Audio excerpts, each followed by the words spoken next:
Bring a bar magnet toward a copper coil and charge begins to flow.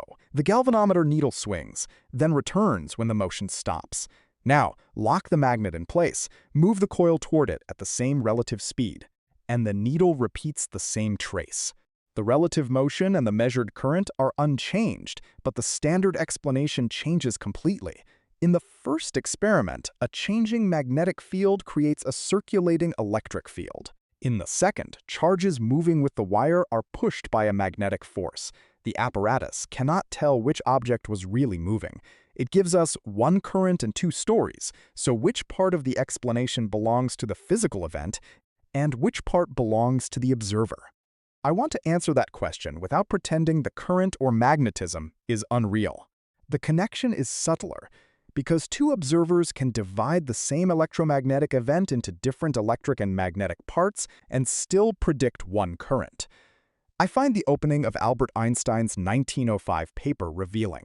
He begins with this exact magnet-conductor asymmetry rather than with a train or a clock. The observable effect depends on the relative motion of the magnet and conductor, even though the conventional account treated the two cases differently. He did not claim that the current was an illusion. He treated the mismatch between the descriptions as evidence that electrodynamics should obey the same laws in every inertial frame. Before any force can be compared, one foundational idea has to be fixed. A reference frame is not an invisible substance surrounding the experiment. It is a coordinated set of rulers and clocks used by observers moving together. In the coil's frame, the coil is at rest and the magnet moves. In the magnet's frame, the magnet is at rest and the coil moves. Neither frame is secretly the correct one, because an experiment sealed inside either frame cannot reveal a state of absolute rest. Now let us define what electric and magnetic fields actually measure, because choosing an observer does not yet calculate a force. The electromagnetic force on a charge is written as F equals Q times E plus U cross B. The charge is Q, E is the electric field, B is the magnetic field, and U is the charge's velocity measured in the chosen frame. The two field terms are defined by what they do. Place a charge momentarily at rest, and any electromagnetic force per unit charge is called the electric field at that location. Set the charge moving, and an additional sideways force can appear. That velocity-dependent part is described by U cross B. The cross product carries real geometric information. If the charge moves parallel to B, the magnetic contribution is zero. If it crosses B at a right angle, the contribution is largest and points perpendicular to both the motion and the field. A pure magnetic force therefore bends a particle's path without directly changing its speed, because a force perpendicular to the velocity does no work on that particle. The velocity U is the warning hidden inside the equation. Change reference frame and U changes. Choose a frame traveling beside the charge and U becomes zero, which removes the magnetic term from the force law at that instant. The charge does not escape a real deflection merely because an observer begins traveling alongside it. What replaces the magnetic force when the charge is at rest? Before the wire appears, two positive charges moving side by side provide the smallest useful test of this frame dependence. An observer traveling with them sees two stationary charges and calculates pure electric repulsion. A laboratory observer sees those same charges moving as parallel currents. The laboratory still finds electric repulsion, but it also finds a magnetic attraction opposing part of it. For charges moving at the same speed v, with a separation perpendicular to their motion, the magnetic force has magnitude v squared over c squared times the electric force measured in that laboratory. The remaining force is smaller than the laboratory electric term by the factor 1 minus v squared over c squared. After the electric field and the transverse force are transformed correctly, that is precisely the repulsion seen by the co-moving observer. That preview establishes that a magnetic term can appear or disappear with the frame, but it leaves a deeper question unanswered. How can an electrically neutral object produce a visible magnetic force while its electric forces cancel? Now let me answer that question with the central experiment, an ideal current-carrying wire. Place a very long straight wire along the x direction. The positive atomic lattice is stationary in the laboratory, while conduction electrons drift through it in the opposite direction to the conventional current. Choose the densities so that every section contains equal positive and negative charge. The wire is electrically neutral in this laboratory frame, which we will call S. A real finite circuit carries surface charge patterns that create its driving electric field and can also produce an external electric field.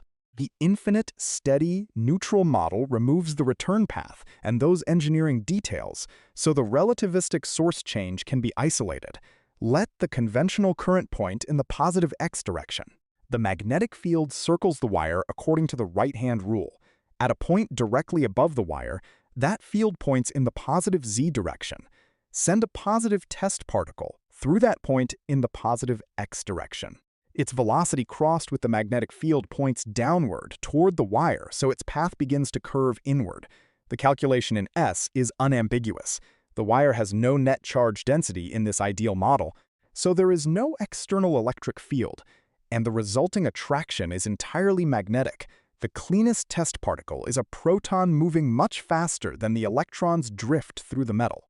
That distinction matters because ordinary conduction electrons do not race along a wire near the speed of light. Their average drift can be extremely slow. The fast particle belongs outside the wire and gives us a frame change large enough to see clearly. With the laboratory calculation complete, the decisive frame change moves us beside the proton into frame S'. The proton is stationary at the instant we compare, while the entire wire moves to the left. The magnetic field has not necessarily vanished, but its force on this proton has, because the proton's velocity is now 0. The frame change has stopped the proton at that instant, but it has not erased the curve toward the wire that both observers must predict.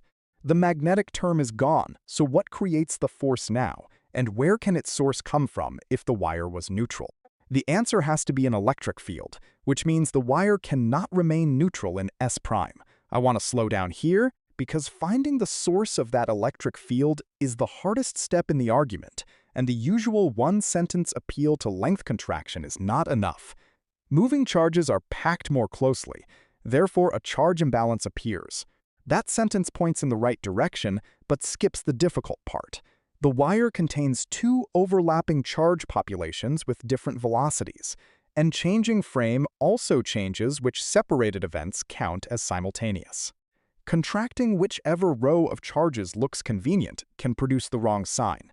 The reliable calculation transforms charge density and current density together, because the missing electric source is hidden in that pair. Relativity already taught us to combine time with three directions of space. Electromagnetism makes a parallel move with its sources. Multiply the charge density rho by c and place it beside the three components of current density. The result is the four-current, C rho, Jx, Jy, and Jz. This combination is physical, not cosmetic. Charge density tells us how much charge occupies a region. Current density tells us how that charge crosses the region.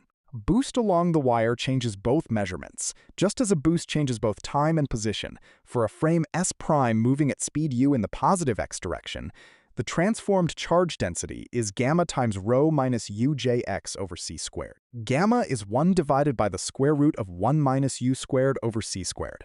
The transformed current along the wire is gamma times jx minus u rho. Our wire was neutral in S, so rho equals 0. Substituting that value leaves rho prime equal to minus gamma ujx over c squared, which is negative. The negative sign reveals the missing source.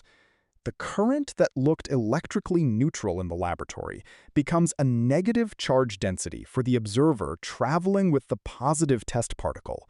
The microscopic picture checks the sign. In S, the positive lattice is stationary and the electrons drift in negative x. In S', the lattice moves in negative x with speed u, while the electrons move even faster in that same direction because their original drift was already opposite the proton's motion.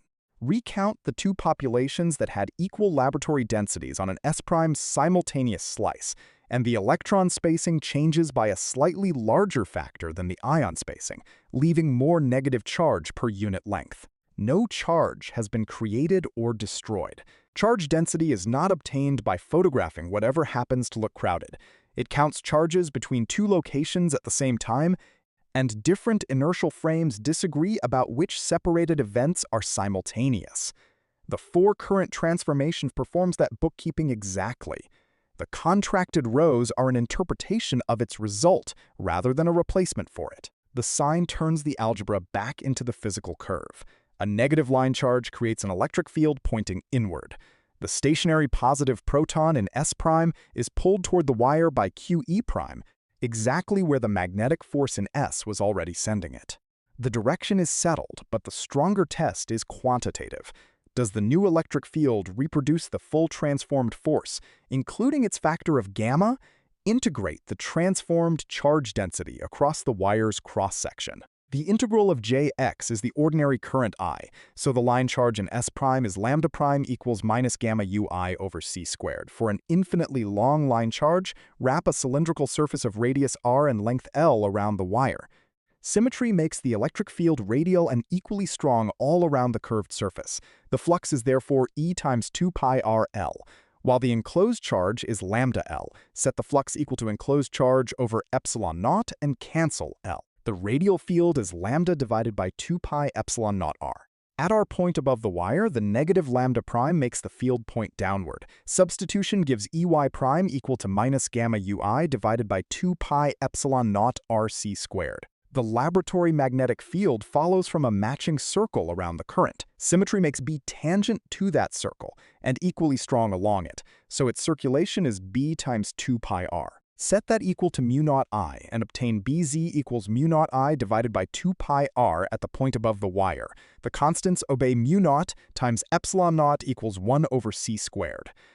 Replace 1 over epsilon naught c squared with mu naught, and the transformed electric field becomes Ey prime equals minus gamma ubz. This is the missing force, derived from the moving source rather than inserted to save the conclusion. In S, the proton feels Fy equals minus qubz. In S', it feels Fy prime equals Qey prime, which is gamma times Fy. The force magnitudes are not equal, and relativity does not ask them to be. Three-dimensional force depends on the observer, just as velocity and energy do. What has to agree is the complete space-time motion during a short interval measured by the proton's clock. S' assigns the larger force. The laboratory assigns a coordinate time interval longer by the same factor gamma and a force smaller by gamma. Force multiplied by the corresponding time gives the same transverse momentum change. Transform the full sequence of events, and both observers obtain one world line, meaning one path through space-time written in different coordinates. I want to test the completed symbolic proof against one numerical case before we generalize, because that exposes every factor and unit. Let the wire carry 10 amperes and place the proton 1 centimeter above it. Give the proton a speed of 0.6 c, making gamma exactly 1.25. In the laboratory, the wire produces a magnetic field of about 2 times 10 to the minus 4 Tesla at the proton. Multiplying by the proton's charge and speed gives a downward magnetic force of about 5.76 times 10 to the minus 15 newtons. In the proton frame, the transformed line charge is approximately minus 2.50 times 10 to the minus 8 coulombs per meter. That produces a downward electric field of roughly 4.50 times 10 to the 4th volts per meter. Multiply by the proton's charge, and the electric force is about 7.20 times 10 to the minus 15 newtons. 7.20 divided by 5.76 is 1.25, exactly gamma. The observers disagree about the coordinate force, but after transforming time as well, they predict the same world line. The wire has given us one curve and two correct electromagnetic stories. Nothing inside the copper is traveling at 0.6 c. The relativistic proton is the observer used for this clear numerical test. In an ordinary wire, electron drift is slow, but electrical neutrality cancels the much larger zeroth-order electric forces with extraordinary precision.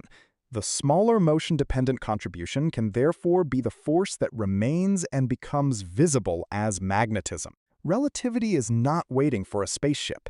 Its bookkeeping is already visible in an ordinary current-carrying wire. Now let us leave the wire, because it settles only one geometry. Does the same relationship survive for arbitrary fields and arbitrary observer motion? To answer that, separate every vector into a component parallel to the frame's relative velocity and a component perpendicular to it. For a boost with velocity v, the parallel electric component stays the same, and the parallel magnetic component also stays the same. The perpendicular electric field becomes gamma times the perpendicular part of the quantity E plus V cross B. The perpendicular magnetic field becomes gamma times the perpendicular part of the quantity B minus V cross E divided by C squared.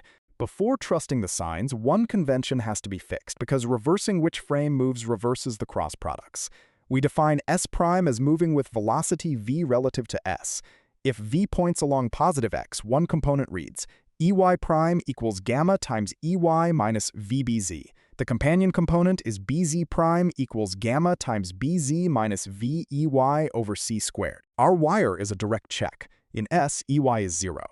The first equation therefore gives EY prime equals minus gamma VBZ, the same electric field we derived independently from the transformed charge density. The second says that BZ prime is gamma BZ. A magnetic field still exists in S prime, but the stationary proton does not respond to it at that instant. Start instead with a stationary electric source and no magnetic field. An observer moving across its electric field generally measures both fields. The electric component perpendicular to the motion is multiplied by gamma, while a magnetic field appears with direction set by minus V cross E. Veress the example by beginning with an ideal magnetostatic region where E is 0. A moving observer generally measures an electric field gamma V cross B as well as a transformed magnetic field. Magnetism did not convert into a different substance. The observer decomposed the same electromagnetic field into a different pair of three-dimensional vectors. The general equations should behave continuously, not merely work in isolated examples. Imagine one control that slides the observer from minus 0.8 C through rest to plus 0.8 C. Around a charged source, the electric arrows change strength and magnetic arrows grow with the boost. Around the ideal wire, a radial electric field emerges as the observer moves along it, while the circular magnetic field also changes. At zero relative velocity, each display returns to the source's original rest frame values. Every arrow in that experiment is fixed by the transformation equations. If a field direction reverses, it does so because V reverses. If its magnitude grows, the factor gamma and the appropriate cross product determine how much.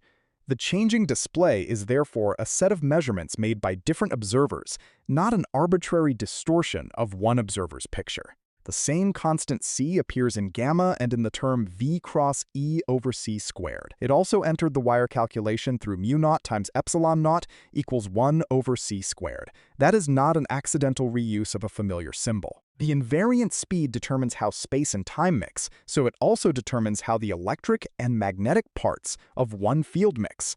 The general rule can now return to the apparatus that opened the film. In the coil's frame, the approaching magnet makes the magnetic field at the coil change with time. A circulating electric field pushes charges around the stationary wire. In the magnet's frame, the surrounding magnetic field can be static while the conductor moves through it, and the charges receive the velocity-dependent QU cross B push. The individual terms differ because E, B, and U have all changed. The complete electromagnetic force transforms consistently, so the charges trace corresponding paths through the conductor, and the galvanometer records the same physical outcome. I find the tensor much less mysterious when it arrives as the answer to this problem, instead of as a 4x4 table dropped from nowhere. 6 field components keep mixing under a change of observer, so what single object contains all 6 without preferring either frame? The boost equations we used are called Lorentz transformations. Hendrik Lorentz developed the coordinate transformation that carries his name while studying electrodynamics before 1905. The decisive change in 1905 was to treat frames in uniform relative motion as equally valid, rather than preserving one hidden frame attached to an ether. Apply this transformation to an ordinary 4-vector, and one matrix is enough.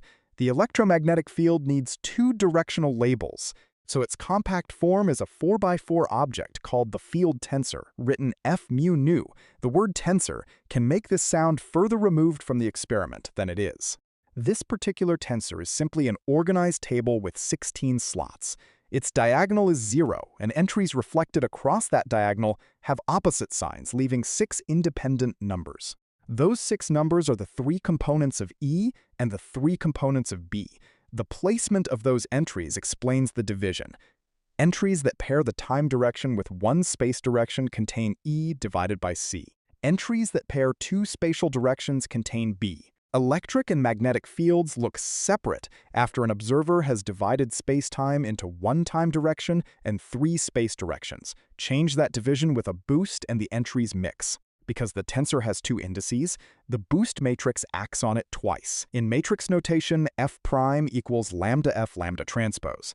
That compact rule contains every electric and magnetic transformation written earlier. Take one slot rather than accepting the claim on site. For a boost along positive x, the timey slot after multiplication is gamma times the old timey slot minus beta times the old xy slot. The old timey slot is Ey over C. The old xy slot is Bz and beta is V over C. The new slot is therefore Ey psi prime over C equals gamma times Ey over C minus VBz over C. Multiply by C and we recover Ey prime equals gamma times Ey minus VBz. That is the component already tested by the wire.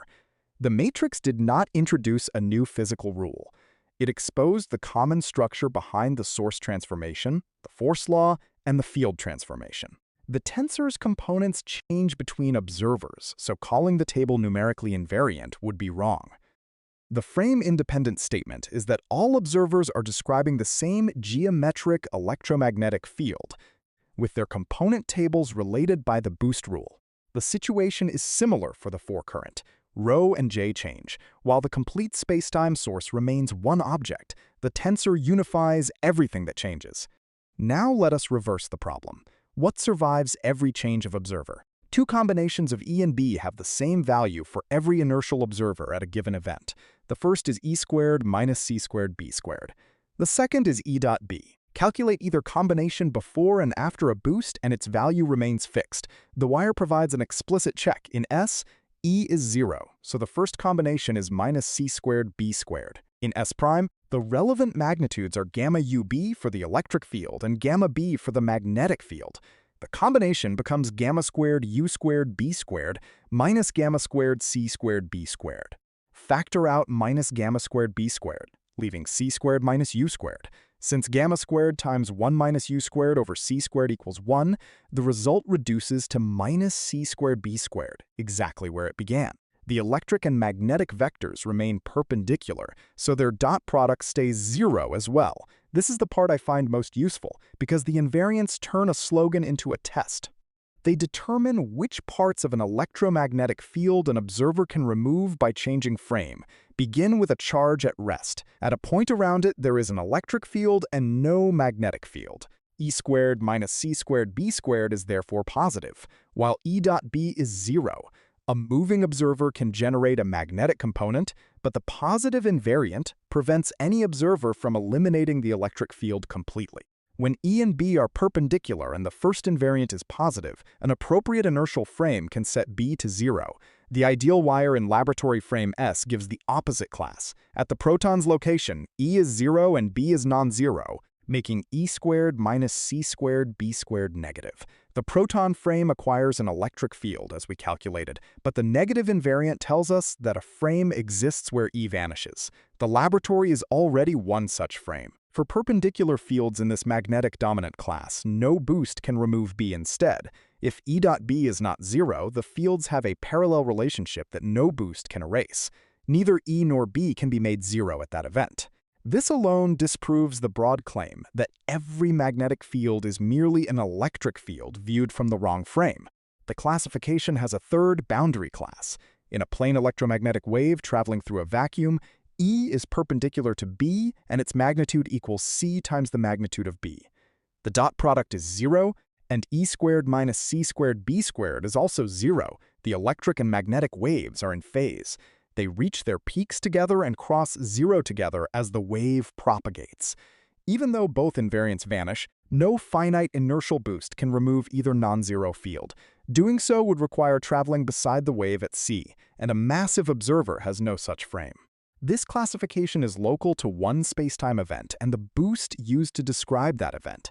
A complicated apparatus can vary from place to place, so finding a frame that removes one component at one point does not promise a single global frame that removes it everywhere.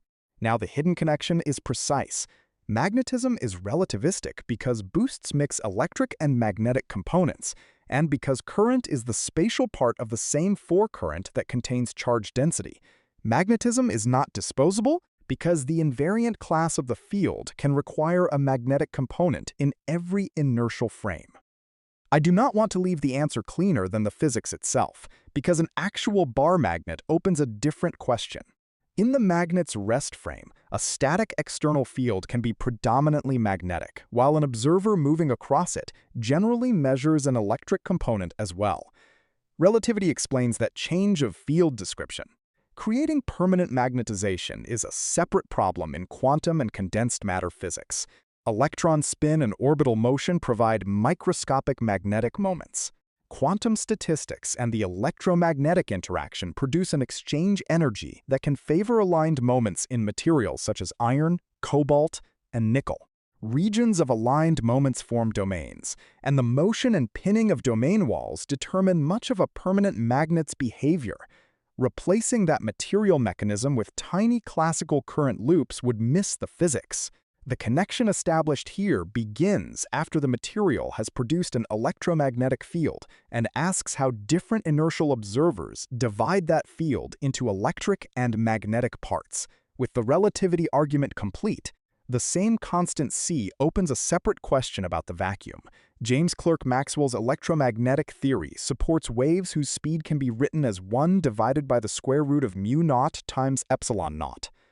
Equivalently, mu naught times epsilon naught equals 1 over c squared. In the modern SI, c has an exact defined value, while mu naught and epsilon naught are experimentally determined quantities constrained by that relationship. Their full meaning, how they were measured, and why their units hide so much physics require a separate explanation. Here, their product performs one exact job. It supplies the same conversion between electric and magnetic terms that a relativistic boost requires. Bring back the magnet and coil. When the coil is at rest and the magnet approaches, the coil frame description contains a changing magnetic field and a circulating electric field. When the magnet is at rest and the coil approaches, the magnet frame description contains moving charges and the magnetic part of the force law. Neither observer has uncovered a more real cause than the other. Each has split one electromagnetic field according to their own rulers, clocks, and state of motion, transformed the fields, sources, velocities, and time intervals together, and the two accounts predict the same current in the same conductor. I would state the hidden connection this way. Relativity does not make magnets unreal.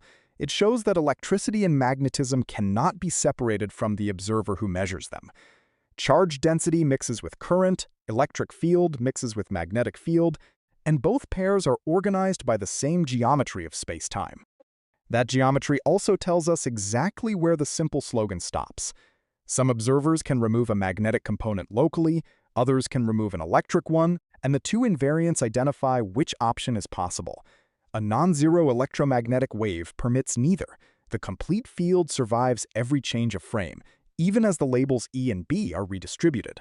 The next question sits inside the one relation we used without opening it. Why should two constants measured through charges, capacitors, currents, and coils combine into the invariant speed of nature? That is where mu naught and epsilon naught stop looking like conversion factors in a textbook and become a physical story of their own. And that is the next story I want to tell. Subscribe if you want to continue with that story. The next film will trace how those two constants were measured, what the vacuum quantities actually mean, and why their product carries the dimensions of inverse speed squared.